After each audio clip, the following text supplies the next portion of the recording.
Europe पूरी तरह जल चुका है, ऐसा मैं क्यों बोल रहा हूँ आइए समझते हैं। यूरोप में स्पेशली जर्मनी और यूके में इतनी गर्मी पड़ रही है कि वहाँ के जो रोड्स और ट्रैफिक लाइट्स है वो मेल्ट होना शुरू हो चुके हैं। यहाँ तक कि जर्मनी की जो ट्रेन है उसको भी रोक दिया गया है, क्योंकि ट्रेन के ट्रैक के पास जो कंक्रीट बिछा हुआ होता है वो पूरा मेल्ट हो चुका है। इसके कारण ट्रेन के ट्रैक को खतरा हो सकता है, इसलिए वहाँ की सारी ट्रेन को बंद कर दिया गया है। यहाँ तक कि जर्मनी में एक लड़की टेनिस खेलने जाती है, उसका जो रैकेट होता है उसके ऊपर का रबड़ भी मेल्ट होकर उसके हाथों में चिपक चुका है। और 1880 से आज तक का जर्मनी में 41 degree Celsius highest temperature count किया गया।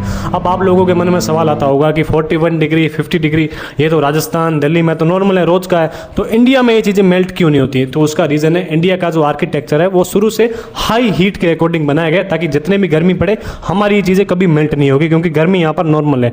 बल्कि जो यूरोप है वहाँ का जो आर्किटेक्चर है वो हमेशा ठंडे क्लाइमेट के अकॉर्डिंग बनाया गया है, क्योंकि वहाँ का जो क्लाइमेट अडेप्टेशन है वो हमेशा ठंडा रहा है। वहाँ पर आमतौर पर इतनी गर्मी नहीं पड़ी है।